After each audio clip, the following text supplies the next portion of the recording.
క్రీస్తునందు సహోదరి సహోదరులారా, ప్రభువైన యేసుక్రీస్తు నామములో హృదయపూర్వక వందనాలండి. ముందుగా ఇంత మంచి సమయాన్ని ఇచ్చిన తండ్రి దేవునికి ప్రభువైన క్రీస్తు ద్వారా కృతజ్ఞతాస్తుతులు చెల్లిస్తున్నానండి. అందరూ బాగున్నారండి? వాక్యం చదువుకొని తర్వాత ప్రార్థన చేసుకున్న తర్వాత పాఠంలోకి వెళదామండి.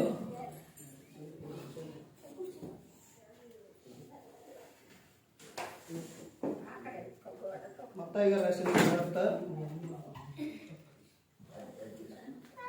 11వ అధ్యాయం. మత్తయి గారు రాసిన సువార్త 11వ అధ్యాయం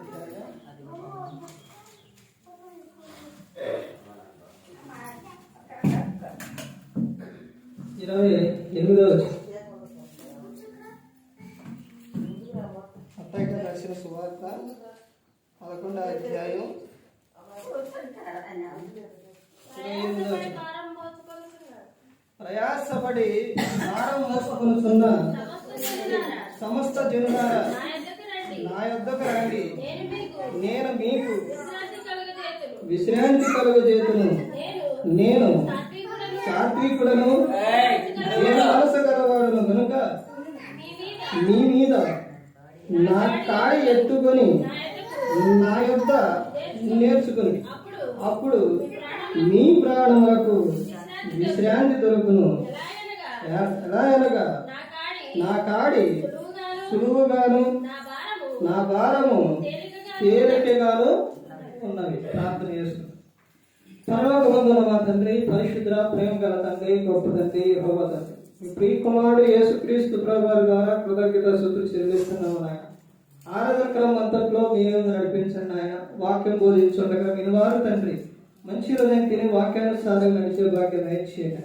వాక్యం బోధించుండగా ఈ లోక సంబంధమైన జ్ఞానంతో కాకుండా మీ జ్ఞానంతో మాట్లాడే భాగ్యం దయచేస్తారని మా ప్రభువైన యేసుక్రీస్తు నామములో వేడుకుంటున్నాం తండ్రి. ఆమేన్. ప్రభువైన యేసుక్రీస్తు నామములో హృదయపూర్వక వందనాలండి.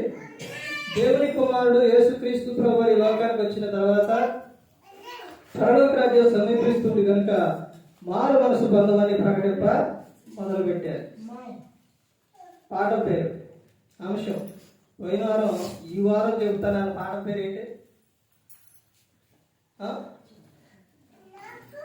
గడిచిన వారం ఈ వారం చెబుతున్న అంశం పాఠం పేరేంటి? అందులోనే సంవత్సరం ఇదే రోజు అంటే పోయిన సంవత్సరం 15వ తారీఖు వచ్చింది.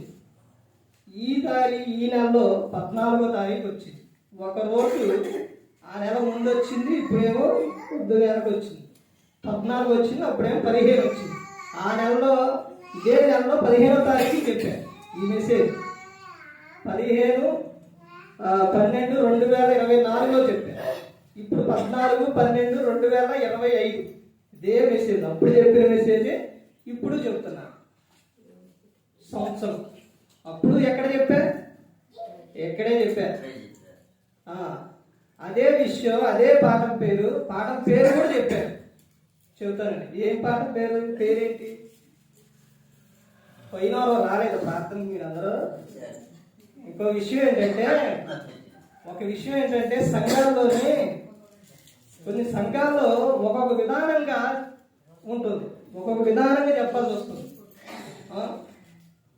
ఒక సంఘంలోని ఏ విధంగా చెప్పాలి అని అంటే వేలాంగపరం ఇది ఆపానండి. కొన్ని సందర్భాల్లో బయటికి వెళ్ళకూడదు. ఎందుకో తెలుసండి, ఇంటి గుట్టు అది ఇది అలాంటిదే. అందుకని ఎర్రాపురంలో హెచ్చరిస్తేనే వింటారు, వాళ్ళు గద్దిస్తేనే వింటారు. మామూలు చెప్తే వినరు.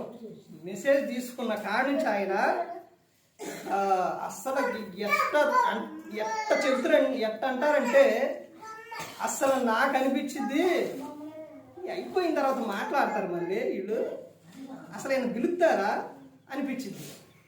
మళ్ళీ అయిపోగానే లేచి అన్నయ్య అంటారు. అసలు ఎంత గద్దిస్తారనంటే తినేవాళ్ళకే మామూలుగా ఉండదు అనమాట. ఆ మెసేజ్ దీంట్లో కూడా పెట్టరు.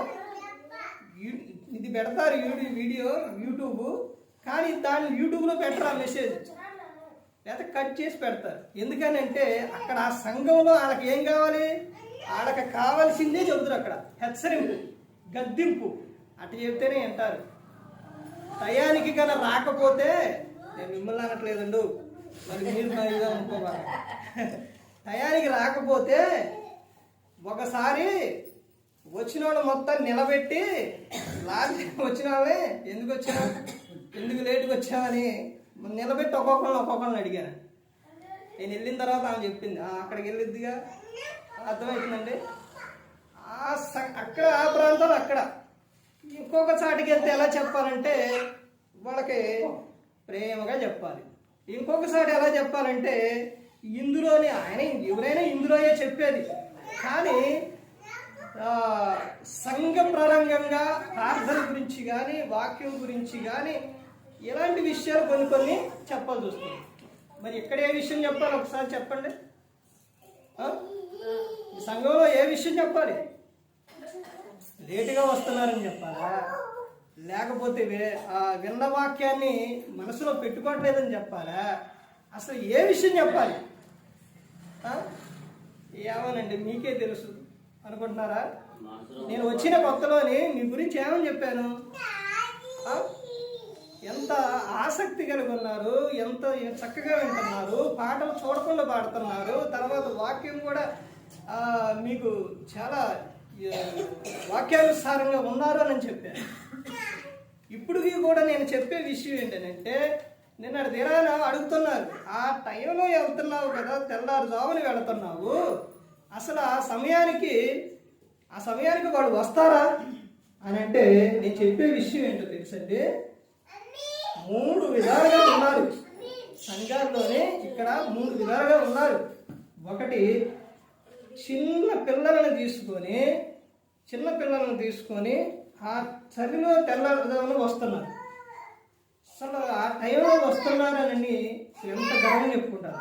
తర్వాత కొంచెం మధ్య వయసు వాళ్ళు, తర్వాత వృద్ధాప్యంలో ఉన్నవారు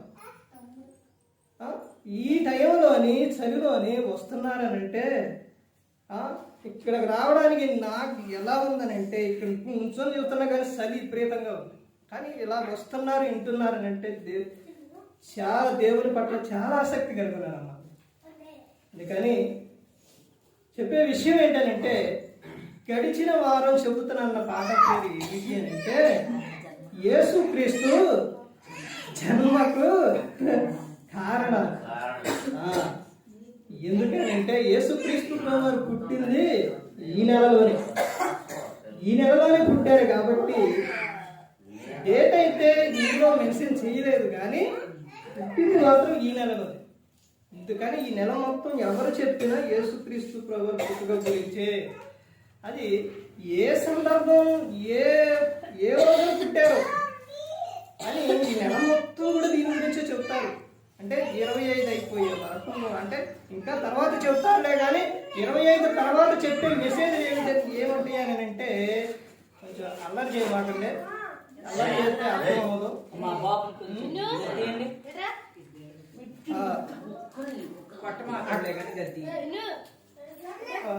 ఆ తర్వాత విషయం ఏంటంటే, అక్కడ నుంచి చెప్పే విషయం ఎలా ఉంటాయి అని అంటే, నూతన సంవత్సరానికి వెళుతున్నారు అంటే దేవుడు నీకు ఇంకొక సంవత్సరాన్ని ఇచ్చాడు. అంటే ఆ సంవత్సరం నువ్వు ఈ సంవత్సరంలోని పాత సంవత్సరం ఈ సంవత్సరంలో ఏ క్రియలు అయితే ఉన్నాయో, ఏవైతే నీలో లోపాలు ఉన్నాయో అవన్నీ విడిచిపెట్టి కొత్త సంవత్సరంలోకి వెళుతున్నావు. నూతన సంవత్సరంలోకి నువ్వు వెళుతున్నావు కాబట్టి నీ పాత జీవితంలో ఏదైనా ఉంటే దాన్ని తీసివేసుకో అని ఆ విషయాలు చెబుతారన్నమాట. ఇప్పుడు చెప్పబోయే పాఠం పేరు ఏంటంటే, యేసుక్రీస్తు జన్మకు కారణాలు పార్ట్ 1. వచ్చే వారం ప్రభు చిత్తం అయితే 2 చెబుతాం. ఇప్పుడు 1 7 విషయాలు రాసుకోండి. యేసుక్రీస్తు ప్రభు జన్మకు కారణాలు 7 విషయాలు. మత్తయి గారు రాసిన సువార్త చదవబడిన ఈ విషయంలోని 11వ అధ్యాయం 28వ వచనం ఏమని చెప్తున్నారు చూడండి. ప్రయాసపడి భారం మోసుకొని సమస్త జనులారా నా యొద్దకు రండి, నేను మీకు విశ్రాంతి కలుగు చేస్తాను. యేసుక్రీస్తు ప్రభువారు ఈ లోకంలోకి ఎందుకు వచ్చారు అని అంటే, ఈ లోకంలో ఎందుకు జన్మించారు అని అంటే, ఎందుకు జన్మించారు అంటే విశ్రాంతినివ్వడానికి. ప్రతి ఒక్కరికి కూడా ఈ లోకంలో ఏమి ఇవ్వడానికి యేసుక్రీస్తు ప్రభువారు వచ్చారంటే విశ్రాంతిని ఇవ్వడానికి. ఈ రోజున ఇలా ఉన్నావు అని అంటే అది ఆయన ఈ లోకంలోనికి వచ్చి మనందరి కోసం తన ప్రాణాన్ని ఇవ్వబట్టే. మనందరిని ఆయన కొనుక్కున్నాడు. మనందరి కోసం యేసుక్రీస్తు ప్రభువారు ఈ లోకంలో జన్మించారు. ఎందుకంటే మనందరికీ కూడా విశ్రాంతిని ఇవ్వడానికి యేసుక్రీస్తు ప్రభువారు ఈ లోకంలో జన్మించారు. ఇది చెప్పవలసిన విషయం. ఎవరైనా కానీ అడిగితే ఈ 7 విషయాలు చెప్పాలి. ఇంకా ఉన్నాయి, చాలా విషయాలు ఉన్నాయి. యేసుక్రీస్తు ప్రభువారి జన్మకు కారణాలు ఏంటంటే చాలా విషయాలు ఉన్నాయి. కానీ ఒక్కొక్క విషయం గుర్తుపెట్టుకోండి. ఒక విషయం ఏంటంటే మనిషికి విశ్రాంతిని ఇవ్వడానికి. అంటే విశ్రాంతి లేదా అంటే విశ్రాంతి లేదు మనిషికి విశ్రాంతి లేదండి.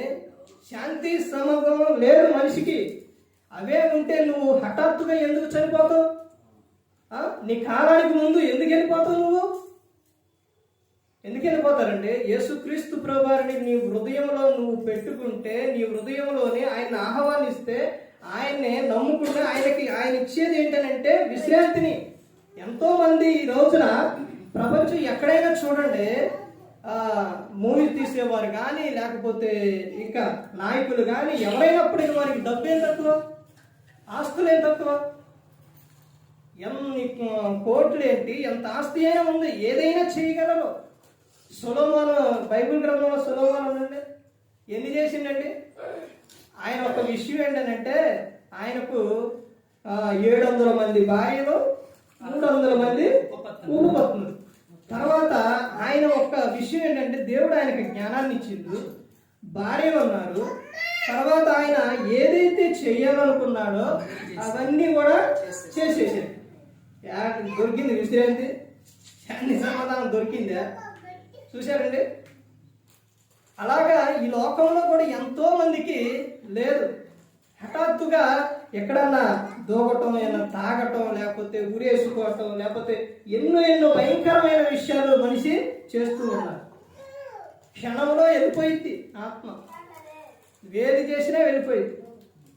కానీ ఆ తర్వాత ఆత్మను హత్య చేసినందుకు ఎంత ప్రమాదం అంటే చాలా ప్రమాదం అండి. అంటే ఈ ఆత్మకు మనిషికి దేవుడు ఇవ్వాల్సింది ఏంటంటే, వారికి కావాల్సింది ఏంటంటే విశ్రాంతి. 2 వ్యక్తులు భార్యాభర్త చనిపోదామని మందు కొనుక్కొని తాగుదామని ఒక షాప్ కాడికి వెళ్తే ఆ షాపు తీసిలేదంట. ఆ తర్వాత ఇంకొక చాటకి వెళితే అక్కడ తీసుందలే కానీ దీనికి వెళ్ళారంట.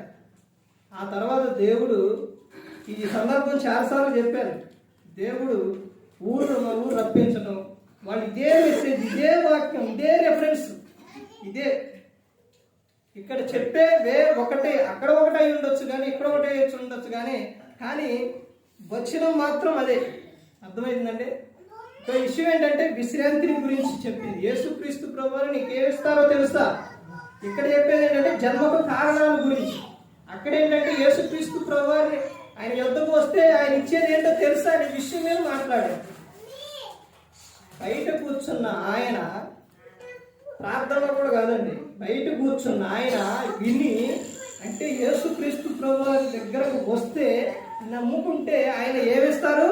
విశ్రాంతినిస్తారు, శాంతినిస్తారు అని ఆయన తెలుసుకొని మా ఊరు వచ్చి అక్కడికి వచ్చి ప్రార్థన చేయమన్నారు.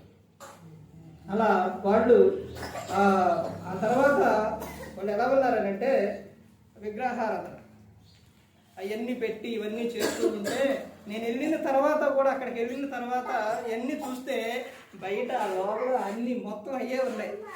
అవన్నీ చూసి వెళ్ళాను, వాక్యం చెప్పాను, ప్రార్థన చేసి వచ్చాను. ఇప్పుడు నేను వెళ్ళి ఇది చేయి మీరు అట్టా ఎట్టా అన్నాను అనుకోండి, ఎలా ఉండిద్దండి? ఎన్నో అర్థమైందా? ఇదేంటి అనుకుంటారు. తర్వాత వాక్యం చెప్పిన తర్వాత వాళ్ళే మరలా నెక్స్ట్ వారం వెళ్ళేసరికి లేవు. అర్థమైందండి? మొత్తం తీసేశారు. ఆ తర్వాత ఇంకా నెక్స్ట్ వారం వెళ్ళేసరికి అక్కడ ఏమొచ్చిందంటే ఆ ఊర్లోని వాళ్ళు ఇవి పెడతారు కండి, చెట్లు కట్ట పెడతారు, ఏ తీసుకెళ్ళి ఆడ పెడుతుంటారు. ముత్యాలు అంటారు కదా, ముత్యాలు అవి అంటారు కదా, అవి పెడుతూ ఉంటే ఒక కోడి తీసుకొచ్చారంట. నాకు వెళ్ళిన తర్వాత చెబుతున్నారు. వీళ్ళు కూడా ఏంటంటే అప్పటికి 2 వారాలు అవుతుంది కాబట్టి వీళ్ళు ఏం చేశారనంటే మరి ఊరోళ్ళు ఏమన్నా అనుకుంటారో లేకపోతే ఊర్లోనని ఏం చేశారనంటే వాళ్ళు అవి తీసుకొచ్చి ఒక కోడిని తీసుకొచ్చి ఇద్దామని గంప కింద వేశారు. ఈ సందర్భం చెప్పాను మీకు. వేసిన తర్వాత ఇద్దామని ఎప్పుడైతే వాళ్ళు ఏం చేశారంటే అట్ట లేపారో ఆ కోడి వెళ్ళిపోయి ఇక ఆ కోడి దొరకలేదు. దొరకపోయేసరికి మరలా ఆ రోజు ఆగిన తర్వాత ఆ కోడి వచ్చి మరలా అక్కడే పడుకున్న తర్వాత అప్పుడు ఆయన అనుకున్నాడంట, మనం ప్రభువుని నమ్ముకున్నాం కదా, అయ్యగారు ఇక్కడికి వచ్చి ప్రార్థన చేస్తున్నారు కదా, మనకి ఇది తగినది కాదు, మనం ఇలా ఇవ్వకూడదు, వాళ్ళు ఎవరు ఏదనుకున్నా అయినా కానీ మనం ఇలా చేయకూడదు, ఈ కోడి ఇలా తీసుకొచ్చాను కాబట్టి దీనిని ఎవరికి ఇవ్వాలని అంటే దేవునికి ఇవ్వాలి, అంటే సేవకుడికి ఇది ఇవ్వాలి అని అనుకున్న తర్వాత ఆ కోడి కప్పేసిన తర్వాత అది తర్వాత ఉదయం అట్లా లేపుతున్నా కానీ బయటికి పోలేదంట. అని చెబుతున్న విషయం అండి. బయటికి వెళ్ళా ఆ కోడిని ఇస్తేనండి ఆ కోడి ఎన్ని పిల్లలు చేసిందంటే అది ఇప్పటికీ ఉంది. అసలు ఒక విషయం చూడండి, ఒక వ్యక్తి ఎలా దేవుడు ఎలా మారుస్తున్నారు అని అంటే అసలు చూడండి ఆయన చేసే కార్యాలు ఏంటో చూడండి. చనిపోదాము అనుకున్న వారు ఈ రోజున వాళ్ళ పిల్లలకి జాబులు, తర్వాత ఆయన లారీకి దీనికి వెళ్తారండి, దానికి తర్వాత కుటుంబంలో వాళ్ళు ఎంత సంతోషంగా ఉన్నారనంటే ఇదంతా ఎవరు చేశారు, ఎవరిచ్చారు? దేవుడు యేసుక్రీస్తు ప్రభువు. ఆయన యొద్దకు వస్తే ఆయనకి ఇచ్చే విషయం ఏంటనంటే నేను మీకు ఏం చేస్తానని చెప్తున్నారు, విశ్రాంతిని ఇస్తానని చెబుతున్నారు. ఎందుకు యేసుక్రీస్తు ప్రభువు లోకంలో పుట్టారంటే ఆయన జన్మకు కారణం ఉంది. ఎందుకు వచ్చారంటే నశించిపోతున్న మానవాళిని రక్షించడానికి వచ్చారు. అపవాది చేతిలో నలిగిపోతున్న వారిని రక్షించడానికి యేసుక్రీస్తు ప్రభువు వచ్చి ఉన్నారు. ప్రతి ఒక్కరికి కూడా విశ్రాంతిని ఇస్తాను అని చెబుతూ ఉన్నారు. ఎవరైనా కానీ క్రీస్తుని నమ్ముకుని ఆయనలోకి వచ్చిన వారు, నమ్ముకున్న వారికి ఏదన్నా ఒక అప్పులున్నా లేకపోతే బాధలున్నా ఎటువంటి సమస్య అయినా కానీ ఆయనకు ప్రార్థన చేసి ఏమనుకుంటారు తెలుసండి? ఏమనుకుంటారు? ఆయనే చూసుకుంటారు, ఆయనే సహాయం చేస్తారు అని ఆయన మీద భారం వేస్తారు. అదే క్రీస్తుని ఆయనను అంగీకరించకుండా అని ఎద్దుకు రాకుండా ఉన్నవారు ఏంటంటే ఏదైనా ఒక మాట కానీ లేకపోతే ఏదైనా ఒక అప్పు అయినా ఏదైనా ఏ సమస్య అయినా కానీ సడన్గా ఏదో ఒకటి చేసుకోవడానికి చూస్తారన్నమాట. అదండి మనిషికి ఇవ్వడానికి వచ్చిన విషయం ఏంటంటే యేసుక్రీస్తు ప్రభువు మనిషికి విశ్రాంతిని ఇవ్వడానికి వచ్చి ఉన్నారు.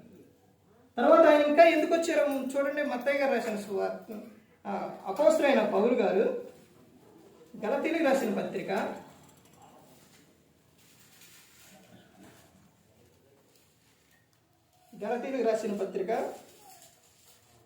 5వ అధ్యాయం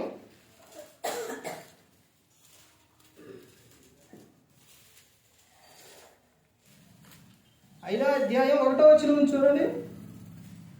ఈ స్వతంత్రము అనుగ్రహించి క్రీస్తు మనలను స్వతంత్రులుగా చేసి ఉన్నాడు, కాబట్టి మీరు స్థిరముగా నిలిచి మరల దాస్యముల కాడి కింద చిక్కుకొనకుడి. ఏమని చెప్తున్నారు యేసుక్రీస్తు ప్రభువారు? ఈ వచనంలో ఉన్న అర్థం ఏంటంటే అపోస్తలుడైన పౌలు గారు గలతీ సంఘానికి రాస్తూ చెప్పిన విషయం ఏంటంటే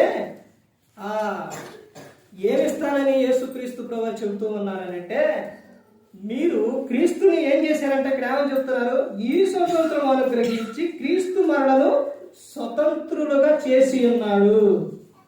యేసుక్రీస్తు ప్రభువారు ఇచ్చే విషయం ఏంటంటే, యేసుక్రీస్తు ప్రభువారు ఈ లోకంలో ఎందుకు జన్మించారంటే అందరికీ స్వతంత్రం ఇవ్వడానికి. అందరికీ స్వతంత్రం ఇవ్వడానికి అంటే ఎవరి ద్వారా స్వతంత్రం వస్తుంది అని అంటే క్రీస్తు ద్వారానే స్వతంత్రం వస్తుంది మనిషికి.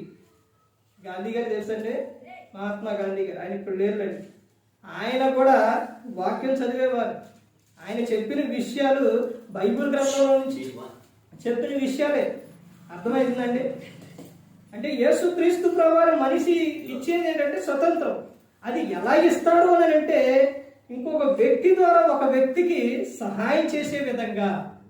వాడు ఆ రోజున వాళ్ళు పోరాడారు అని అంటే, పోరాడి స్వతంత్రం తెచ్చారు అని అంటే అది వాక్యం చదవటం వలన, ఆ తర్వాత ఈ రోజున వాడు తీసుకురావటం వలన ఈ రోజు ఇంత ప్రశాంతంగా ఉన్నాడు. ఇది ఎవరి ద్వారా వచ్చింది అని అంటే యేసుక్రీస్తు ప్రభువారి ద్వారానే. ఆయన ఆలోచన ప్రకారంగా వాడు వాక్యం చదివి వాళ్ళు పోరాడటం ఇవన్నీ కూడా మనకు ఈ రోజున ఏంటనంటే స్వతంత్రం. అది ఎవరి ద్వారా వస్తుంది అని ఇక్కడ అపోస్తలుడైన పౌలు గారు చెబుతున్నారంటే క్రీస్తు ద్వారానే వస్తుంది. ఇంకా ఏమని చెబుతున్నారు కింద చూడండి, అక్కడే కాబట్టి మీరు స్థిరముగా నిలిచి మరలా దాస్యమను కాడి కింద చిక్కుకొనకుడి. మీరు స్థిరముగా నిలిచారు, మరలా దాస్యమను కాడి కింద వెళ్ళకుడి. దాస్యం అనే కాడి అని అంటే నువ్వు పాపంలో జీవించావు, పాపం వదిలేసావు, మరలా పాపం జోలికి వెళ్ళమాకు అని చెప్తున్నా. పాపం వలన వచ్చు జీతం ఏంటంటే మరణం. అర్థమైందండి? ఈ లోకంలో ప్రశాంతత ఉండదు, ఈ లోకం విడిస్తే అక్కడ ప్రశాంతత ఉండదు, నరకానికి వెళ్ళిపోతావు. మరలా మీరు పాపం అనే దాస్యం కింద మరలా నువ్వు వెళ్ళొద్దు. ఇక నువ్వు బానిసగా ఉండొద్దు. ఇప్పుడు నువ్వు క్రీస్తులోనికి వచ్చినావు, నీకు స్వతంత్రం వచ్చింది. ఎలాంటి స్వతంత్రమో తెలుసండి? నువ్వు ఎక్కడికి వెళ్ళినా కానీ, నువ్వు క్రీస్తుని నమ్ముకొని ఎక్కడికి వెళ్ళినా కానీ నిన్ను గౌరవిస్తారు. ఎలాగో తెలుసండి? క్రీస్తుని నమ్ముకున్న వారికి వారి మాట తీరు మారిపోతుంది, వారి ప్రవర్తన మారిపోతుంది, ఇవన్నీ పిలుపు మారిపోతుంది. ఇవన్నీ మారిన తర్వాత ఎదుటున్న వ్యక్తి కూడా నిన్ను చూసే విధానం, పిలిచే విధానం మొత్తం కూడా మారిపోతుంది. అపోస్తలుడైన పౌలు గారు, పేతురు గారు వీళ్ళు రాసిన పత్రికల్లోనే ఆ విషయంలోని సంఘంలో చెబుతున్న విషయం ఏంటంటే, నేను మిమ్మల్ని ఏం చేస్తున్నానో తెలుసండి, బతిమాలు కొలుస్తున్నాను. మంచి ప్రవర్తన కలిగి మీరు ఉండాలని బతిమాలు కొలుస్తున్నానని వీళ్ళందరూ కూడా అందరూ గ్రంథంలో రాసిన వాళ్ళందరూ కూడా చెప్పిన వాళ్ళే. అదే విషయం అపోస్తలుడైన పౌలు గారు చెబుతున్నారు కదా, మరలా మీరు ఎగమని చెబుతున్నారు, దాస్యమును కాడి క్రింద చిక్కుకొనవద్దు. ఇక చిక్కుకొనవద్దు అని చెబుతున్నారు. అంటే యేసుక్రీస్తు ప్రభువు ఇచ్చే విషయం ఏంటంటే మనిషికి ఒకటి విశ్రాంతిని ఇస్తారు, రెండో విషయం ఏంటంటే స్వతంత్రాన్ని ఇస్తారు. అందుకనే యేసుక్రీస్తు ప్రభువు ఈ లోకంలో పుట్టి ఉన్నారు. తర్వాత ఇంకా ముందుకెళ్తే చూడండి, ఇంకా ఏమని చెబుతున్నారు. మత్తయి సువార్త 8వ అధ్యాయం, మత్తయి సువార్త 8వ అధ్యాయం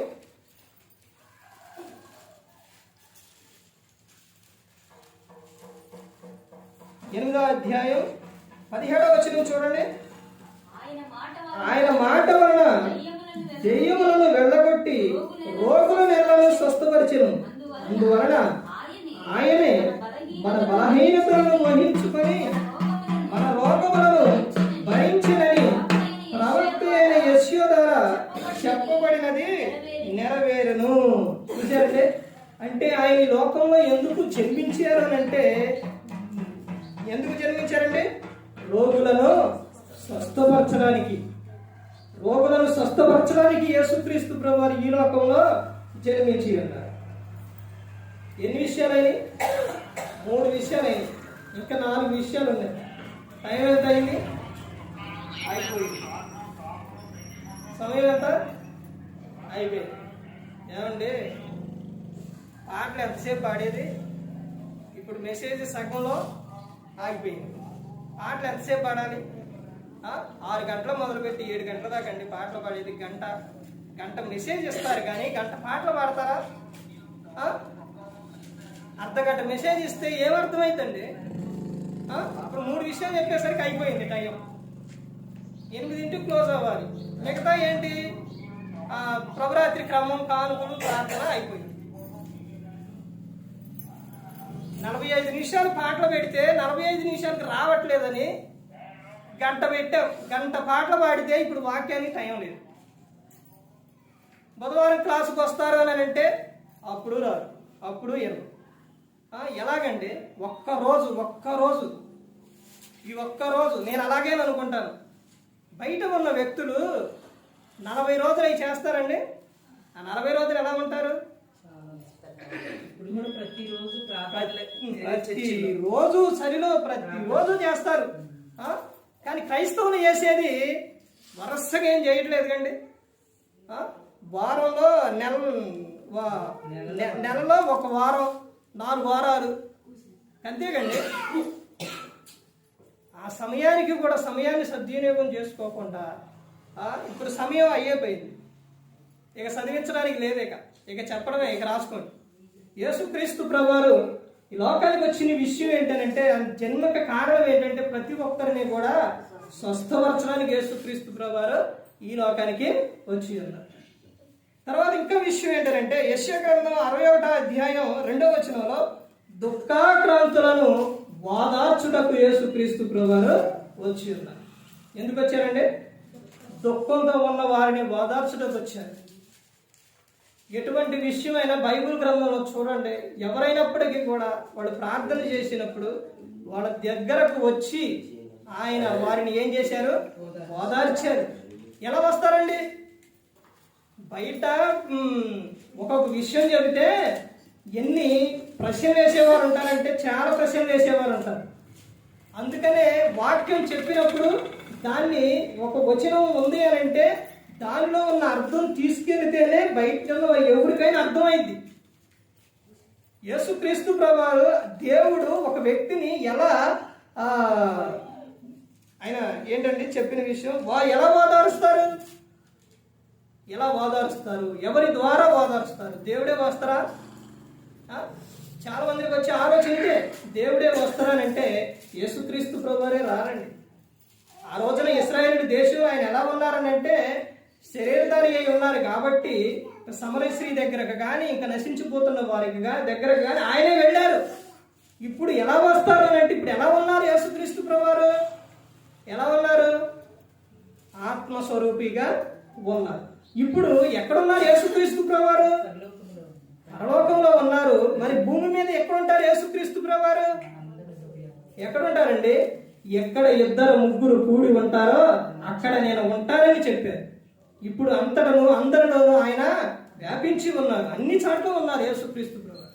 ఆరాధన స్థలం కూడా అంతే. ఆరాధన స్థలం కూడా ఆ రోజున పాత నిబంధన కానీ అంటే పితరుల యుగం కానీ ధర్మశాస్త్ర యుగం కానీ క్రైస్తవ యుగం కానీ చూస్తే కొన్ని సందర్భాలు చూస్తే పితరుల యుగంలో వాళ్ళు ఒక చోటకి అంటే వాళ్ళు ఆరాధించేది ఎక్కడైనా కానీ ఒక ప్రాంతం ఒక చోట అనేది వాళ్ళు ఆరాధించడం. తర్వాత ధర్మశాస్త్రానికి వచ్చేసరికి ఎలా ఉందనంటే ఒక ప్రాంతానికి వెళ్ళాలి. యెరూషలేము అనే చోటికి యెరూషలేముకి అక్కడికెళ్ళి మాత్రమే చేయాలి. కొత్త నిబంధనకు వచ్చేసరికి ఎక్కడైనా కానీ చేయొచ్చు. అర్థమైందండి? ఇన్ని విధాలుగా చెబుతున్నారు. అందుకనే దుఃఖాక్రాంతులను ఓదార్చుటకు ఆయన వస్తారు. నువ్వు దుఃఖంలో ఉన్నప్పుడు నీ వద్దకు ఆయనే రాడు. అర్థమైందండి? ఆయన ఆలోచన ఇచ్చి ఎవరినైనా పంపిస్తారు. ఒక సహోదరి మా ఊరు నుంచి ఒక ప్రాంతానికి వచ్చి ఉన్నప్పుడు అసలు ఆమె మర్చిపోలేని విషయం అనమాట. ఆ సందర్భం ఏంటంటే ఆమెకు బాగా పెయిన్ వస్తూ ఉంటే ఆయన డ్యూటీకి వెళ్ళిపోయిన తర్వాత ఫోన్ దగ్గర లేదు. ఆ ఫోన్ లేదు. ఇక బాగా ఆమె ఏంటంటే ఒక 10 నిమిషాల నుంచి పట్టుకోలేకపోతుంది. లోపల కూర్చుంటుంది, వాటర్ తాగుతుంది, ట్యాబ్లెట్ వేసుకుంటుంది, బయట పట్టుకొని చెప్తూ అసలు తట్టుకోలేకపోతుంది బాధ. అదే సమయానికి దేవుడు అక్కడికి నన్ను పంపించారు.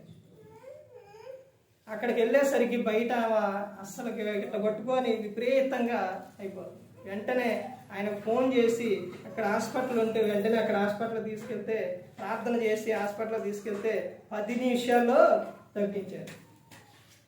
ఆమె అప్పుడు చెప్తాను విషయం, మిమ్మల్ని ఎవరు పంపించారు? దేవుడే పంపించారయ్యా, లేకపోతే బయటికి వెళ్ళలేని పరిస్థితి, నడవలేని పరిస్థితి, అంత భయంకరంగా ఉంది. దేవుడే ఆలోచన ఇచ్చి పంపించారు. అది నేనని కాదండి, ఇంకా నేను కాకపోతే ఇంకొకరికి ఇస్తారు, కానీ అక్కడికే పంపిస్తారు. ఆయన నమ్ముకున్న వాళ్ళని మాత్రం విడిచిపెట్టరు, ఏదో విధంగా నీకు సహాయం చేస్తారు. దేవుడు చేస్తారండి, విడిచిపెట్టరు. తర్వాత ఇంకో విషయం చూడండి, ఆయన ఎందుకు వచ్చారండి? యోహాను సువార్త 15వ అధ్యాయం, యోహాను గారు రాసిన సువార్త 15వ అధ్యాయం 3వ వచనంలో పవిత్రులుగా చేయడానికి యేసుక్రీస్తు ప్రభువు ఈ లోకంలో జన్మించి ఉన్నారు. మనిషిని ఎలా చేయాలంటే పవిత్రులుగా చేయాలి. యేసుక్రీస్తు ప్రభువు ఎవరంటే పరిశుద్ధుడు. పరిశుద్ధుడండి. ఆయన వరుడు, సంఘం వధువు అయినప్పుడు, ఆయన పవిత్రుడైనప్పుడు వధువు కూడా ఎలా ఉండాలి? పవిత్రంగా ఉండాలి. పవిత్రంగా లేకపోతే ఇప్పుడు అమ్మాయిని అబ్బాయి ముందు కూర్చోబెడతారు. ఎలా చేసి కూర్చోబెడతారు? చక్కగా నీట్గా చేసి కూర్చోబెడతారు. ఎందుకంటే అబ్బాయికి నచ్చాలి కాబట్టి. అదే విధంగా యేసుక్రీస్తు ప్రభువు కోరుకునేది ఏంటంటే మన నుంచి ఆయన పవిత్రులుగా చేయడానికి వచ్చారు. ఇంకో విషయం ఏంటంటే ఆయన ఎదుటే మనం నిలబడాలి, ఆయన ముందే నిలబడాలి, ఆయనకే లెక్క చెప్పాలి. కానీ ఆయనే వచ్చి చెప్పి వెళ్ళారు. మీరు రేపు పొద్దున ఎక్కడికి వెళ్ళాలి? మీరు నా యొద్దకే రావాలి, నా ఎదుటే నుంచోవాలి, నాకే చెప్పాలి. ఇప్పుడు నేను రక్షకుడిగా ఉన్నా, అప్పుడు అక్కడ రక్షకుడిగా ఉండను, నేను శిక్షకుడిగా ఉంటాను. అందుకని నేను రక్షకుడిగా వచ్చి మీకు చెబుతున్నాను, మిమ్మల్ని పవిత్రులుగా చేయడానికి వచ్చాను. నా ఎదుట మీరు ఎలా ఉండాలి? పవిత్రులుగా ఉండాలి అని చెప్పడానికి, మనం చేయడానికి యేసుక్రీస్తు ప్రభువు ఈ లోకానికి వచ్చి అన్ని చెప్పి ఆయన తిరిగి వెళ్ళారు. తర్వాత ఇంకా ఆయన ఎందుకు వచ్చారు అంటే, తర్వాత యోహాను రాసిన సువార్త 14వ అధ్యాయం 27వ వచనంలో శాంతిని ఇవ్వడానికి వచ్చి ఉన్నారు. ఇందాక ఎందుకు వచ్చారంటే, ఇందాక ఏమని చెప్తున్నారు? మొట్టమొదటిలో విశ్రాంతిని ఇవ్వడానికి వచ్చారు. తర్వాత ఇక్కడేమని చెప్తున్నారంటే శాంతిని ఇవ్వడానికి వచ్చి ఉన్నారు. శాంతి ఒక మనిషికి విశ్రాంతి, తర్వాత శాంతి అంటే నీ కుటుంబంలోని అందరితో పాటు అందరికీ కూడా ఏమి ఇవ్వడానికి వచ్చారనంటే శాంతిని ఇవ్వడానికి యేసుక్రీస్తు ప్రభువు వచ్చారు. వాళ్ళు చాలా మంది చెప్పే విషయం ఏంటంటే, వాళ్ళు మా మాట వినట్లేదండి, ఎవరు మా పిల్లలు వినట్లేదండి, అస్సలు వినట్లేదండి అని అంటారు. క్రీస్తుని నమ్ముకొని వారిని దేవుని యందు భయభక్తుల్లో పెంచిన వారు చెప్పిన విషయాలు ఎలా ఉంటారో తెలుసండి? వాళ్ళ మాట దాటి వెళ్ళరు. అప్పుడు వారి తల్లిదండ్రులకు ఎలా ఉంటుందండి? సంతోషంగా ఉంటుంది. ఆ శాంతిని ఇవ్వడానికే యేసుక్రీస్తు ప్రభువు వచ్చి ఉన్నారు. తర్వాత ఇంకా ఏమని చెబుతున్నారంటే, చివరిగా యోహాను గారు రాసిన సువార్త 3వ అధ్యాయం 36వ వచనంలో నిత్య జీవం అనుగ్రహించుటకు వచ్చి ఉన్నారు. ఎందుకు వచ్చారంట?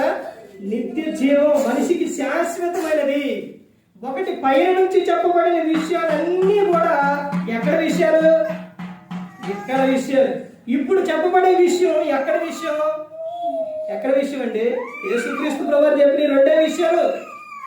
ఒకటి ఇక్కడ, తర్వాత ఎక్కువగా చెప్పిన విషయం పరలోక సంబంధమైన విషయాలు. పరలోకంలో మీకు నేను ఇవ్వబోయేది ఏమిటి అని అంటే నిత్యం జీవం. నిత్య జీవం. ఆ నిత్య జీవం ఇవ్వడానికి యేసుక్రీస్తు ప్రభువు ఈ లోకంలో పుట్టి ఉన్నారు. అది శాశ్వతమైనది. ఈ లోకంలో మనిషి దేవుడిచ్చిన ఆయుష్కాలం పూర్తి చేసుకుని వెళ్ళిపోతారు. తర్వాత అక్కడ యుగాలు తరతరాలు నువ్వు అక్కడ ఉండడానికి, ఆ నిత్యం కూడా నువ్వు జీవించి ఉండడానికి యేసుక్రీస్తు ప్రభువు ఈ లోకానికి వచ్చి మొట్టమొదటిగా చెప్పారండి. యోహాను సువార్త 3:16 వచనంలో దేవుడు లోకమును ఎంతో ప్రేమించెను కాగా తన అద్వితీయ కుమారుని పుట్టిన వారి యందు విశ్వాసం ఉంచు ప్రతివాడు నశింపగా ఎక్కడ చేరుతారంట? నిత్య జీవం. ఆ నిత్య జీవం చేరడానికి యేసుక్రీస్తు ప్రభువు ఈ లోకానికి పంపించి ఉన్నారు. అందుకే యేసుక్రీస్తు ప్రభువు ఈ లోకంలో పుట్టి ఉన్నారు. యోహాను గారు రాసిన మొదటి పత్రిక 3వ అధ్యాయం 16వ వచనంలో యేసుక్రీస్తు ప్రభువారు అందరి కోసం, మనందరి కోసం ఆయన శిలువలో తన ప్రాణాన్ని పెట్టి. ఎందుకు ఇవన్నీ అని అంటే ప్రతి ఒక్కరు కూడా ఎక్కడ చేరాలి? నిత్య జీవం చేరాలి, పరలోకం చేరాలి, ఆయనతో పాటు ఉండాలని. ఎందుకో తెలుసండి, మనిషి గుర్తు పెట్టుకోవాల్సిన విషయం ఏంటంటే ప్రతి క్షణం కూడా నేను ఎవరి స్వరూపం, ఎవరి పోలిక? దేవుని పోలిక. నేను దేవుని పోలిక అండి. అందుకనే మనిషి గుర్తు పెట్టుకోవాల్సిన విషయం ఏంటంటే నేను దేవుని పోలికతో ఉన్నాను, దేవుడు నన్ను అలా చేశారు కాబట్టి నేను ఆయనతో పాటు ఉండాలనే మనిషి కోరుకోవాలి. అందుకనే యేసుక్రీస్తు ప్రభువారు పరలోకము నుంచి ఈ లోకానికి వచ్చి ఉన్నారు. ఆయన ఎవరో తెలుసండి? ఆయన ధనవంతుడు. ధనవంతుడు అయి ఉండి ఈ లోకంలో దరిద్రుడిగా జన్మించేశాడు. ఎందుకనంటే మనందరినీ ఏం చేయడానికంటే ధనవంతులను చేయడానికి యేసుక్రీస్తు ప్రభువారు ఈ లోకంలో పుట్టి ఉన్నారు. ఇది యేసుక్రీస్తు జన్మలకు కారణం ఏంటంటే ఒకటి విశ్రాంతిని ఇవ్వడానికి, తర్వాత మనిషిని స్వతంత్రులుగా చేయడానికి, తర్వాత స్వస్థపరచడానికి, ఓదార్చుటకు, పవిత్రులుగా చేయుటకు, తర్వాత శాంతిని ఇవ్వడానికి, తర్వాత నిత్య జీవం ఇవ్వడానికి యేసుక్రీస్తు ప్రభువారు ఈ లోకంలో జన్మించి ఉన్నారు. నేను అర్థమైందండి. ఇది పార్ట్ 1గా రాసుకోండి. ప్రభు చిత్తం అయితే పార్ట్ 2 వచ్చే వారం చెబుతాను. అలాగే బైబిల్ క్లాస్ కూడా ఉంటుంది. ఎంత సమయం, ఎక్కువ సమయం ఏమి ఉండదండి. అర్థమైందండి. 6 గంటలు పెడితే 8ంటికి అయిపోతుంది, 7 గంటలు పెడితే 9ంటికి అయిపోతుంది. ఇప్పుడు 6 గంటలు పెట్టా 8 గంటలకు అయిపోతుంది. అర్థమైందండి. అక్కడేమో ప్రభురాత్రి క్రమం ఉండదు, బుధవారం అంతే. ఇక్కడ మాత్రం ఆదివారం ఆరాధనలో ప్రభురాత్రి క్రమం ఉంటుంది. అందుకని వాక్యాన్ని ఏం చేయాలంటే వాక్యాన్ని వినాలి, విన్న వాక్యాన్ని హృదయంలో ఉంచుకోవాలి, ఆ వాక్యానుసారంగా నడవాలి. అప్పుడే ఈ లోకం విడిచినట్టు పరలోకానికి చేరుకుంటారు. ఏ ఒక్కరు కూడా నశించి నరకానికి వెళ్ళిపోకూడదని యేసుక్రీస్తు ప్రభువారు ఈ లోకానికి వచ్చి మనందరి కోసం శిలువలో తన ప్రాణాన్ని పెట్టి ఉన్నారు. మరి ఈ విధంగా నిలబెట్టి మాట్లాడించిన తండ్రి దేవునికి కృతజ్ఞతాస్తుతులు చెల్లిస్తూ, ఎంతవరకు శ్రద్ధగా ఉన్న మీకు ప్రభు పేట నా హృదయపూర్వక వందనాలు చెల్లిస్తూ ఈ మాటలు ముగిస్తున్నా. అందరికీ వందనాలు.